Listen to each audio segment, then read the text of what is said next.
You know, what's the single biggest mistake a new Forex trader can make? It's not a bad trade. It's not missing a great opportunity. Nope. It's choosing the wrong broker. If you get that decision wrong, honestly, everything else you do is completely pointless. So today, we're going to break down exactly how to avoid that fatal error. So let's just start with the most basic, fundamental question of all. When you open that account, when you deposit your money, who are you really trading with? And look, it sounds simple, right? But the answer to that question can be the difference between making money and getting totally scammed. You know, in the movies, it's pretty easy to spot the good guys from the bad guys. But in the world of Forex, you just can't assume your broker is one of the good guys. Just because they have a slick website, that doesn't make them a superhero. Unlike Batman, you can't just blindly trust them to do the right thing with your money. Okay, so why is that? Why can't you just trust them? What is it about the Forex market that makes it such a perfect hunting ground for scammers? And it's not some random accident. This environment is practically built for them to thrive in. It's really a perfect storm for fraud. First off, the whole Forex market can be, well, a bit murky. There's a real lack of transparency, so you can't always see what's happening behind the curtain. And because it's global and decentralized, there's no single sheriff in town, which makes it a nightmare to regulate. So who do the scammers go after? Of course, they target the newcomers, the noobs, people who are full of excitement but maybe a little short on experience. Okay, so picture this. This is how the trap gets set. You find a broker online. Their website looks super professional. They're promising amazing returns. You're excited, you open that account, and you deposit your hard-earned money, completely trusting that it's in a safe place, ready for you to start trading. And then the nightmare scenario hits. With a fake broker, your money isn't just at risk, it's just gone. I mean, we're not talking about a bad trade here. They literally just take it. And that is why your first, most important job is to do your homework before you deposit a single cent. So what do you do? How do you fight back? Well, you're about to become a financial detective. We're going to give you a simple checklist that's going to help you spot the real deal from the phonies. First things first, this is the absolute baseline check. Is this broker actually a real, legally registered company? Don't ever assume that a fancy website means there's a real business behind it.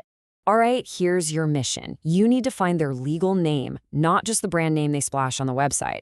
Where are they officially registered to do business? How long have they even been around? A quick Google search for news, press releases, any kind of official document can tell you a ton. If you're digging around and can't find this basic info, that is a huge red flag. Next up, where are they physically located? A real company has a real address. So let's find out where this broker actually calls home. Because, let's be real, scammers love to hide behind some random offshore P.O. box. Okay, this next trick is so simple, but it's incredibly powerful. Find their physical address on their website. And by the way, if they don't even list one, that's a massive problem right there. But if they do, just pop it into Google Maps and then use Street View to take a little virtual stroll past their office. And what are you looking for? You're looking for the truth. Does the address lead to a legitimate, professional-looking office building in a major financial center? Or is it a sketchy mail forwarding service, an empty lot, or, a shack on some remote island? The picture doesn't lie, right? Right, so a real office has to have real people inside. Which leads to our next question. Who's actually in charge here? Who are the people you're about to trust with your money? Go look for the names of the people running the show, the CEO, the founders, the top execs. If you can't find a single name, you're probably dealing with what's called an ownership opaque company, a ghost company.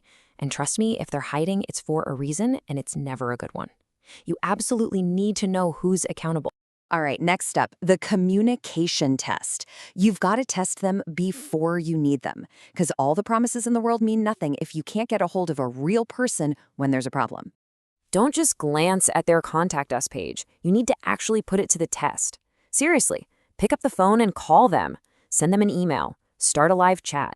Are you getting quick, helpful answers from a real human, or are you getting the runaround from a chatbot? How they treat you before you're a customer tells you everything. Okay, we've covered a lot of ground. We've checked out the company, the location, the people, the support. But now we're getting to what is, without a doubt, the single most important question you need to ask.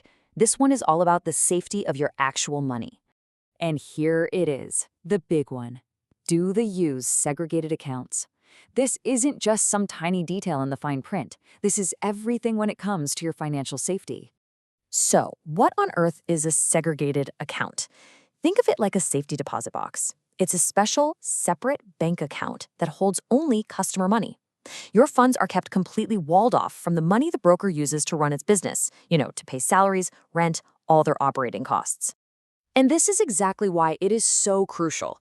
It creates a firewall between your money and their money.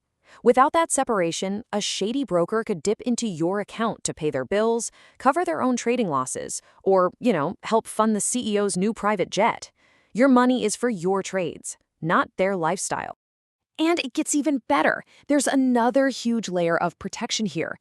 If the brokerage firm goes bankrupt, your money is safe. Because it's legally in a separate account, their creditors can't touch it. It's still your property. This is exactly why any reputable regulator demands this. It is absolutely non-negotiable. All right, let's pull all of this together. Think of this as your personal protection plan, your final verdict after all that detective work. This is your 5-point safety check. You need to run every single potential broker through this list. No exceptions. Is it a real company? Where is it located? Who runs it? Can you actually contact them? And the big one, how is your money handled? Are there segregated accounts? If you get a no or even a maybe on any of these, you walk away. End of story. It's that simple. So we're going to leave you with a thought from the man himself, John Wayne.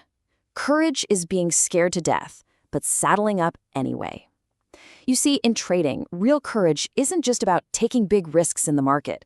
It's having the discipline, the guts, to do your homework first, before you even get in the arena. It's about protecting yourself before you even think about making a profit.